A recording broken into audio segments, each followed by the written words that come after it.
Hey kids, howdy and welcome. Once again, it is time for Conscious Embodiment, Astrology and Dreams with Dr. Michael Lennox. It is Monday, April 15th, and we are talking about the week of the 15th to the 21st. But we should probably first talk about the eclipse. Yes, how is your Oh, I just had a really regular day, the eclipse day, and saw some really cool pictures of saw some really cool pictures, but I know that it can have heightened energy. We're also in the yeah. retrograde. I have seen and experienced the retrograde recently. So how Yes. is your eclipse day, Michael? Well, the eclipse was hitting me very, very directly, so I Oh, was right. experiencing it at an outrageously amplified space, and it was interesting because I had two ways that astrology is kicking my ass this past week, and the eclipse was exactly conjunct my natal Jupiter. So Sun, Moon, and Chiron on my Jupiter meant that the eclipse itself, like in a vacuum, was very expansive for me. And so I was, in fact, feeling all last week filled with ideas about the future, clear about things, optimistic and confident.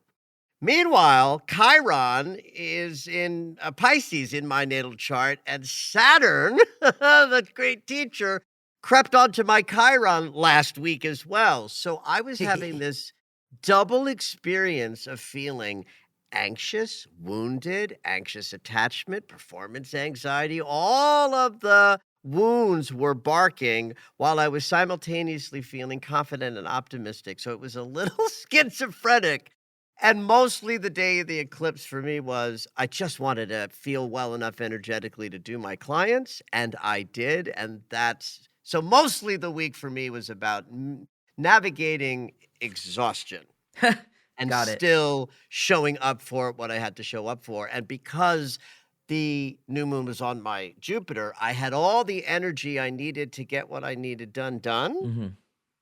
and no energy at all. In this sort of weird, like, I could barely describe the sensation at times. So your day was fairly neutral, but I'm sure some people in your life not so much. It was super smooth. I'm not sure, actually. I'm not sure about I think that I've heard a little bit more about like people's Mercury retrograde experiences, like communication things where I'm like, well, Right. the retrograde.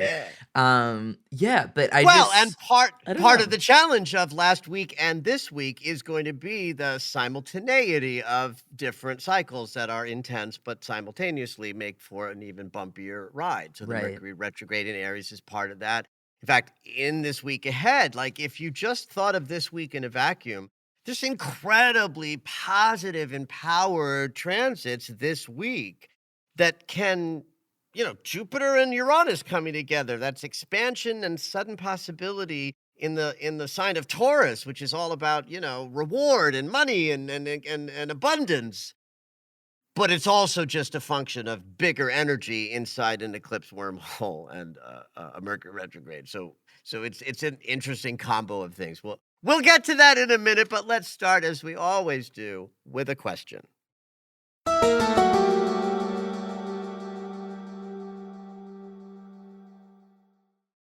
So this is not actually directly related to astrology, but I loved the question that Alex wrote and asked. Alex writes, "Hi, Michael and Zoe. Hoping this message finds you both well and in great spirit.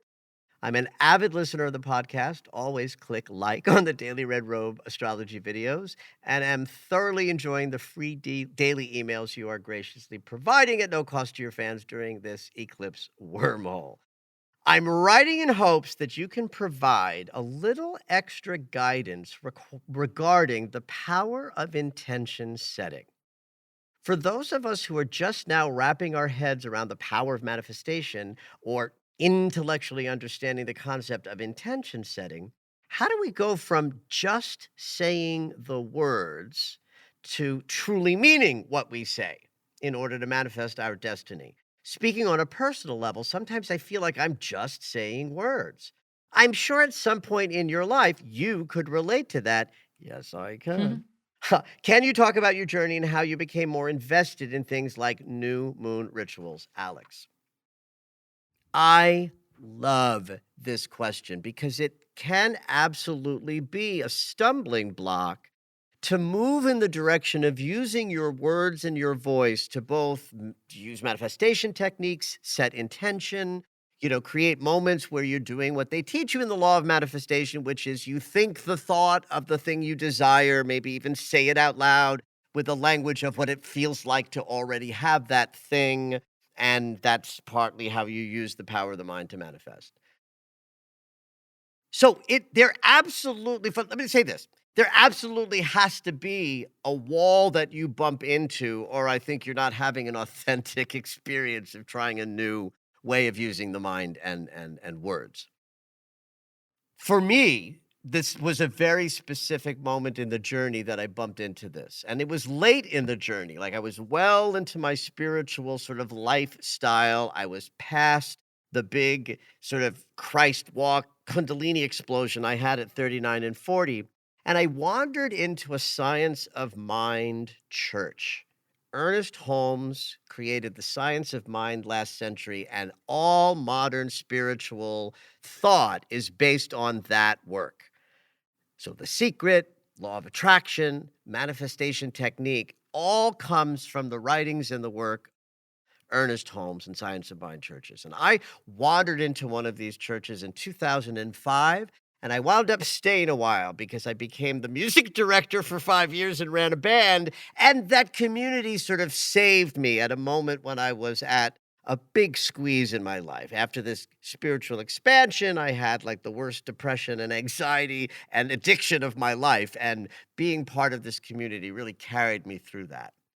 But it was there that I was really being taught how to use affirmative prayer, language of manifestation and intention setting that led me to exactly what Alex was experiencing. It's like, does this work? I feel like I'm just saying words. It feels, the biggest one was it feels false or phony. To be riddled with anxiety and sadness and say, I am lifted up with the mind of God and my heart and mind are well.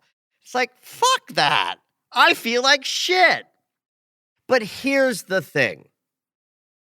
The tool is the words themselves.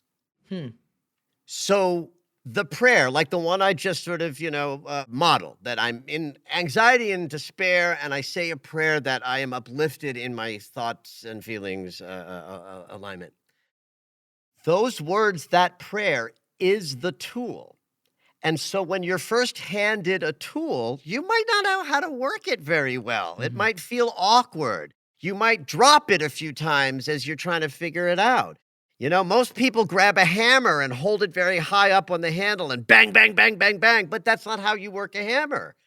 You hold a hammer at the bottom of the handle and you let the arc of your arm and the weight of the hammer do half the work.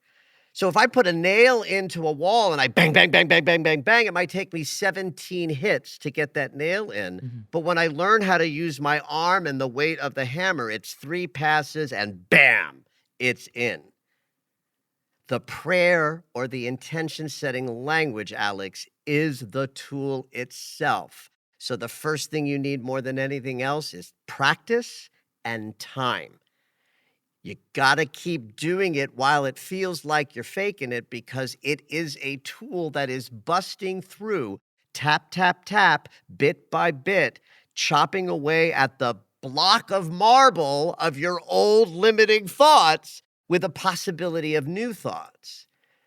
It's like this. If I gave you a jackhammer and I told you to get rid of this length of freeway, you'd be able to do it. You'd have the right tool, but it might take you a year and a half of tap, tap, tapping, tap, tap, tapping, tap, tap, tapping, getting used to the tool of using words to change your experience in the form of prayer and manifestation language and intention setting.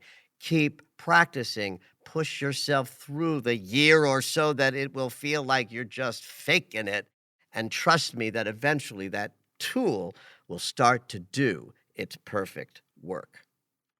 One thing that I've found helpful in my journey as well is trying different things to say.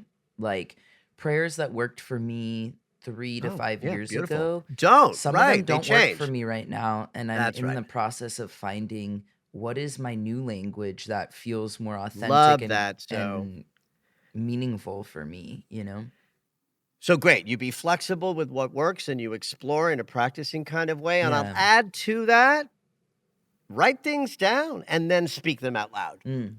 You know, if you've got to do it that way so that you're crafting something that suits you in a mental way, then you use it in a visceral way by speaking it.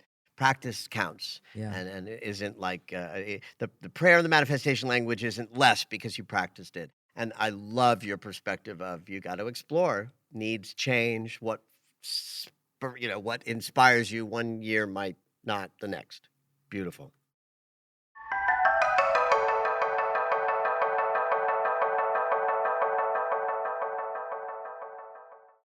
So it really is quite a week energetically, and I wanna make a distinction about energy and what we would call good and bad so that I can convey how I think the week might, unfold. Good and bad The energy, you're saying?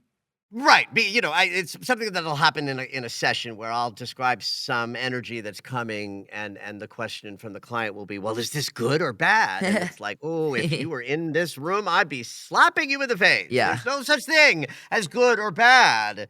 It's just what unfolds and what we attach to things." So I always try to, reframe people away from good and bad and just to things like big and small and important or unimportant. Or so one of the things that's hitting this week, which I'll talk about in more depth in a minute, is the planet Jupiter and Uranus coming together by conjunction, which only happens every 12 years. And it's the planet of expansion and abundance, Jupiter, and the planet of sudden unexpected change, Uranus. And in the sign of Taurus, that's like, a jackpot win. Mm. Taurus rules, money and luxury and reward and values and touch and all the sensual joys of being in a body were invented by Taurus. So that in and of itself might be thought of as air quotes good because Jupiter is a planet that brings, what we think of as good stuff. Mhm. But what's important to also understand about energy, we call things good or bad, and in the world of energy, it's just more or less, right? So, yes, Jupiter and Uranus together in Taurus can bring more and create abundance, but it's also like turning up the volume of all the amplified energy all month long. So, that transit that hits over the weekend up ahead is a positive thrust of powerful energy of change and expansion, but it's also just a big, amplified, louder energy in general, capable of making both the wave of reverberation from last week's eclipse and Mercury's retrograde both feel more amplified because the volume of energy is increased.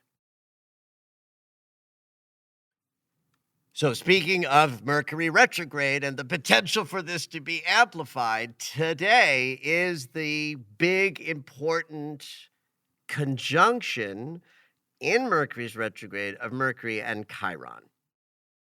If you came to my Mercury retrograde webinar, you know that the only triple transit that Mercury is making in this backward journey is a conjunction to Chiron, the great healer. That makes the entire retrograde process deeply healing and potentially bumpy and painful because healing in the Aries mansion, where Chiron has been for a while, happens through fire, right? Aries is a fiery energy. And so Mercury in Aries conjunct Chiron in Aries is like potentially showing us what the healing needs to be and gives us the sort of fire, the blowtorch to make the changes. Getting lost in my fire analogies. Uh-oh. At any rate, look back to March 20th, right at the equinox was the first hit of Mercury and Chiron by conjunction while he was direct and in his direct shadow, rather in the retrograde shadow. So March 20th and like give or take a day or two before and after. So 1920 to 21st, look back to that third week in March for issues around your healing journey.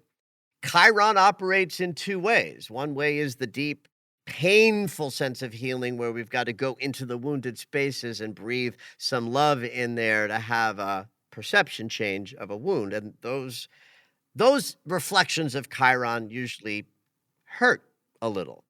But Chiron also can initiate us into higher levels of being able to work with alchemy, magic, the mystery, the cycles, the underbellies, because that's what Chiron also brings, a kind of wisdom of how to use the force.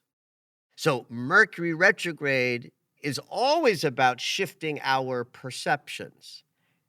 And so if the only planet Mercury is connecting with 3 times, and this is Chiron, then the perception shift is either going to be about wounds that need to be healed that we're working on, or I guess I should say, and or marshaling our own inner gifts of how we use the force well and change our perceptions to sort of see ourselves as better co-creators with spirit.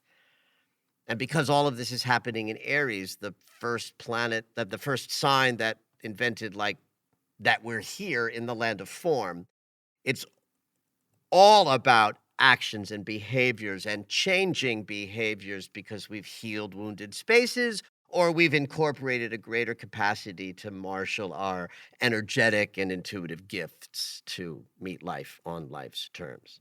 So today, yesterday, and tomorrow might relate back to things that came up on March 20th. So glance back and see. And if you can identify a conversation or a thought form or something intellectual or mental that related to either of these ways that Chiron operates, you might be dipping back into that territory as this week starts. There will be a third wrap-up early May 6th, so we're not done with whatever is arising that needs your attention. So understand that as well, that something that comes up in these first couple of days of the week might need your attention, but they might not resolve the issue until that first week in May arrives.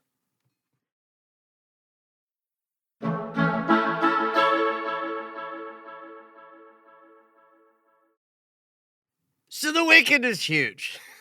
The weekend is a big, big energy. First and foremost, on Saturday, Jupiter and Uranus come together at 21 degrees of Taurus.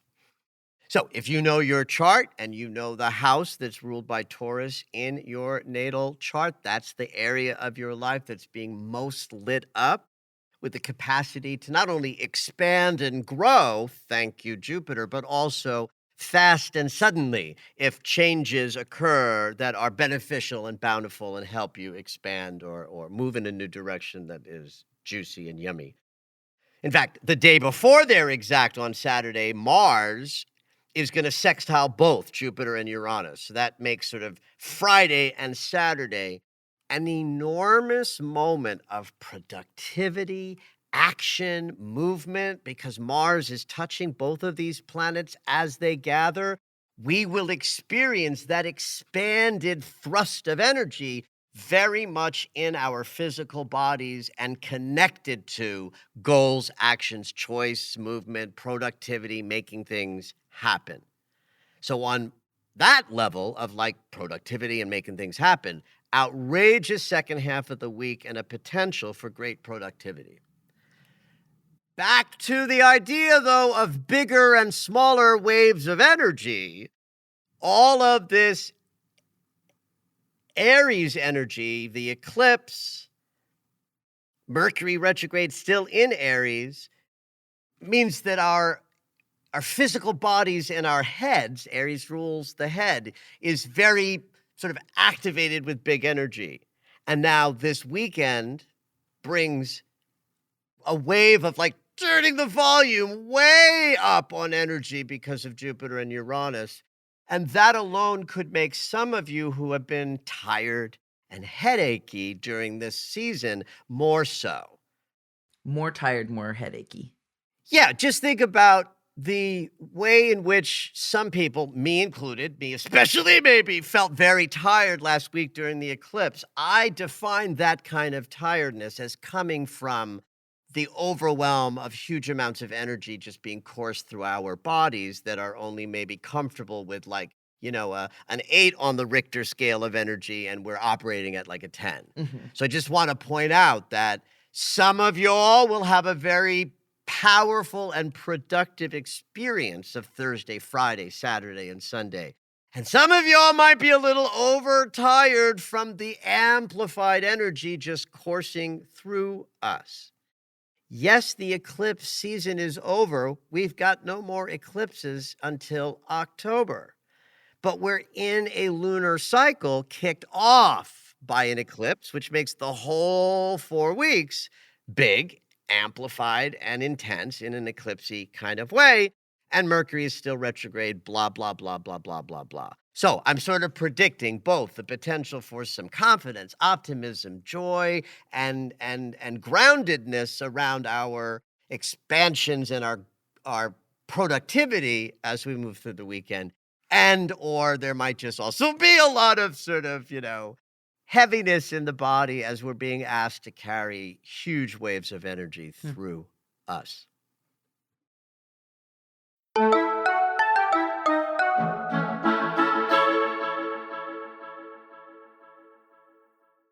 So there's two littler things that are interesting that are showing up this weekend as well. So it's a jam-packed weekend traffic-wise.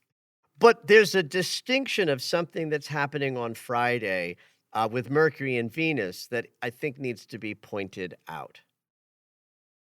So you've got this day on Friday with Mars sextiling both Jupiter and Uranus, which is just beautifully activated.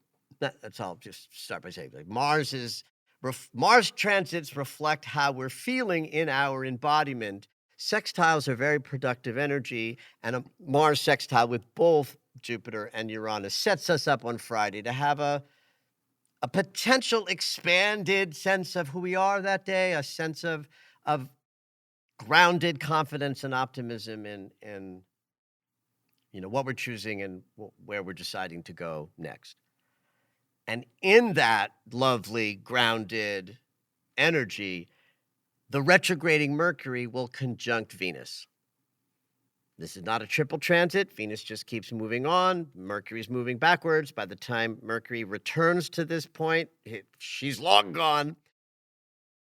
So it's this minute little moment on Friday as we're moving through the Mercury retrograde and the eclipse lunar cycle where we get this alignment of heart and mind with the possibility of some awareness from below the surface of our unconscious about what might be interfering with us being able to keep our mind and our heart congruent.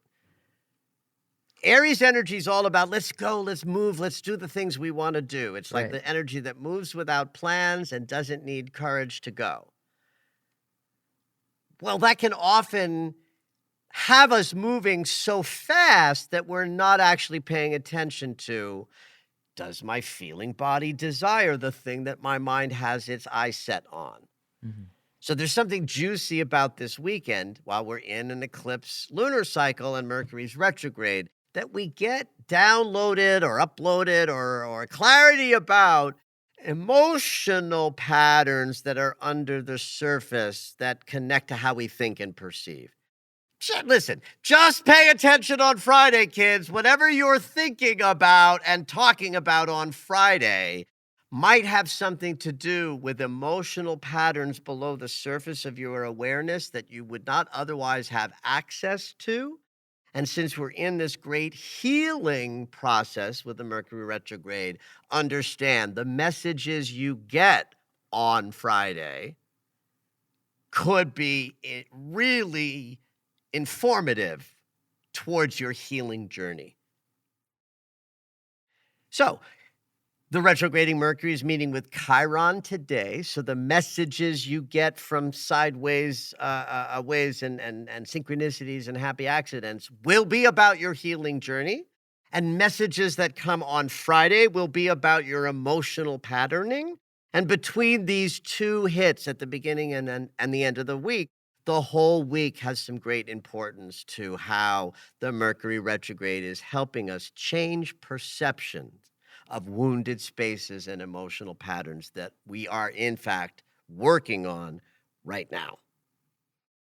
And the last little thing I'll add, just to sort of round out the week, is we complete the week on Sunday with a square between the Sun and Pluto.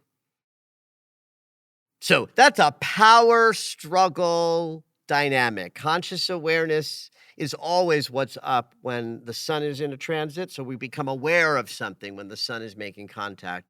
And the planet that the sun is making contact with determines what the issues will feel like. And when it's Pluto, it's power, authority, shadow, hidden, things we didn't know, or things that now get known that we wanted to keep hidden. So, in a week that has this positive expansion of energy that I described earlier, that we then have to say, well, it can't all just feel good if Mercury's retrograde and we're in eclipse season. It also throws a little bit of a wrench into the works of the weekend that says we're also going to be bumping into some power struggle, shadow awareness as the weekend is becoming next week. Complex week, lots of energy. Remember, we're still in the eclipse cycle and the Mercury retrograde, and do your best to have at it. Did you know that Michael has a daily astro alert? If you enjoy hearing the weekly astrology, you might like knowing more about each day. When you subscribe for the daily astro alerts, you'll get an in-depth explanation of the day's astrology sent right to your email. Subscriptions are only $10 a month, or you can purchase the yearly subscription at the reduced price of $100. To subscribe, head over to michaellennox.com.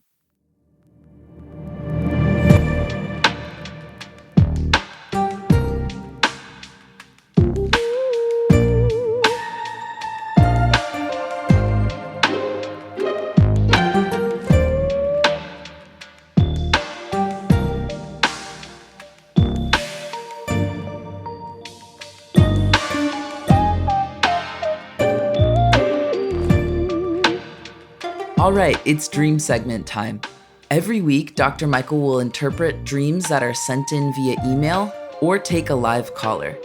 If you would like your dream interpreted on the podcast, you can go ahead and email us at dreams@michaellennox.com. Hopefully your dream will make it onto the show.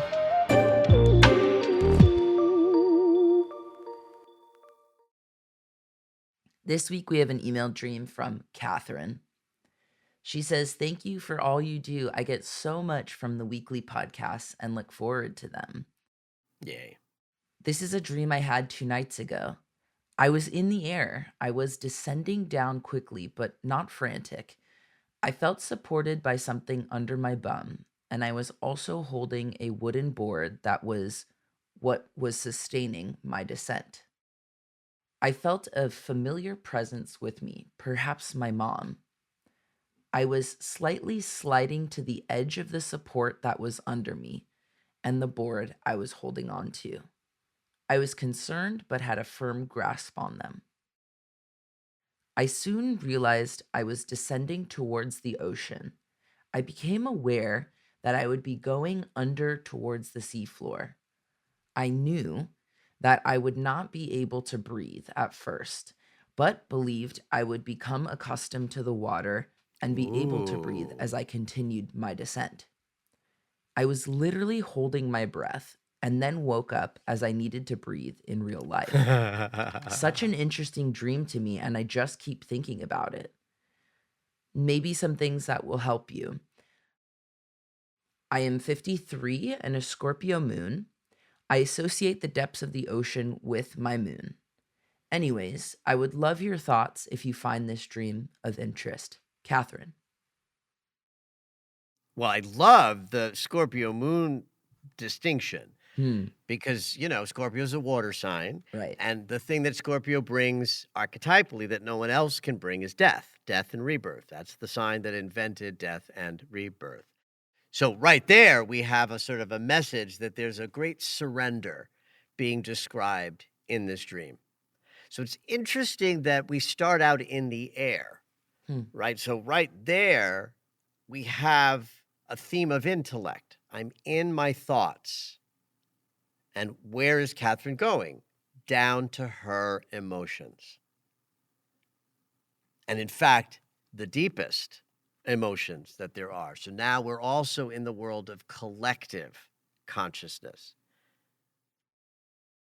So it's important in the dream that stylistically, though she's descending down, there is not a presence of a frantic sensation.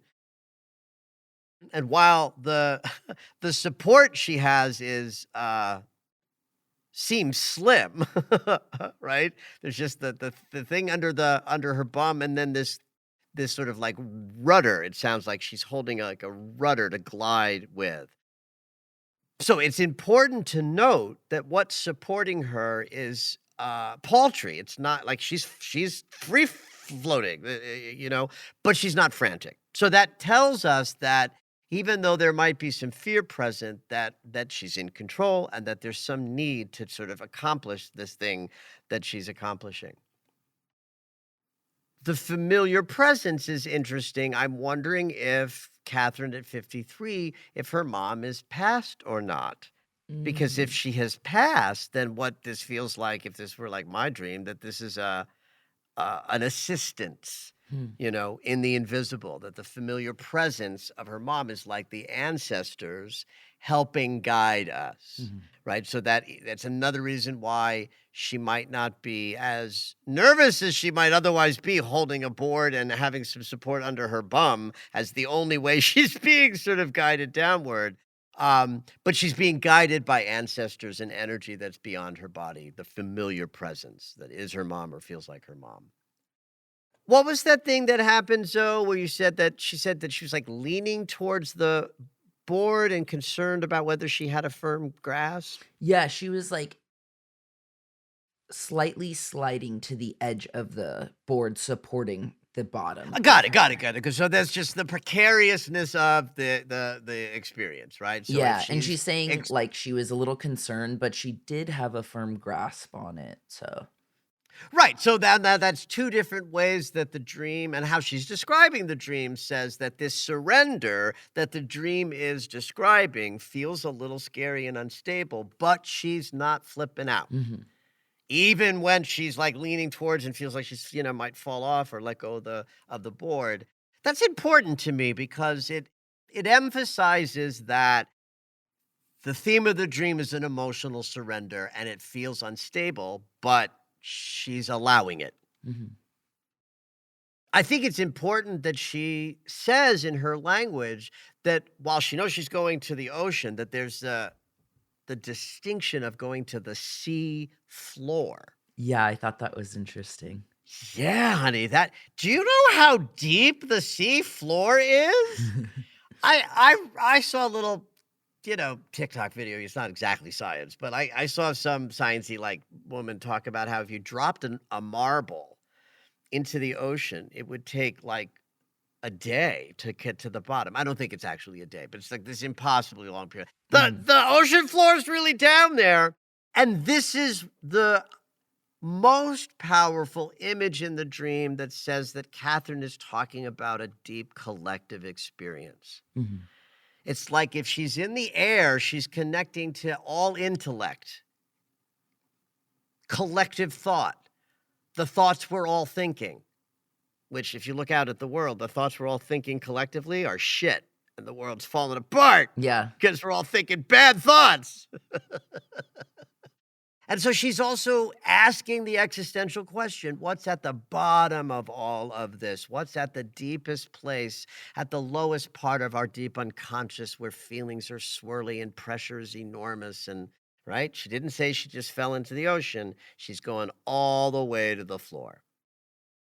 So then, yet again, there's another similar theme, this theme of though this is scary, Catherine feels okay. She knows she's not going to be able to breathe. And I love this at first. Mm. And so that even that she woke up from that moment in the dream, then we know ipso facto, she's going, she's diving. She knows she won't be able to breathe at first, which means it's going to require a paradigm shift. And I think this is then the salient message of the dream.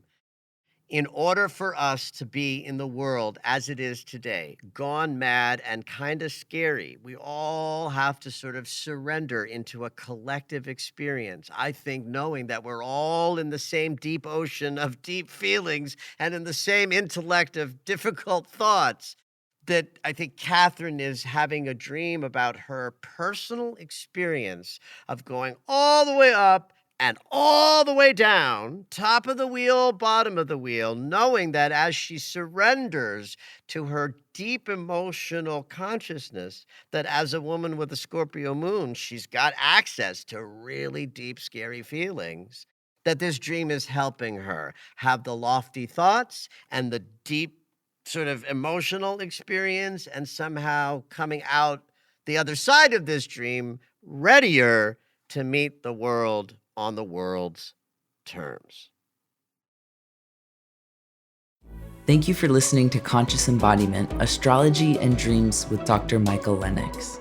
You can find us on Apple Music, the iHeartRadio app, and anywhere you find your favorite shows. Head on over to michaellennox.com for information on astrology readings, the daily Astro Alert subscription, upcoming classes, and to join the mailing list.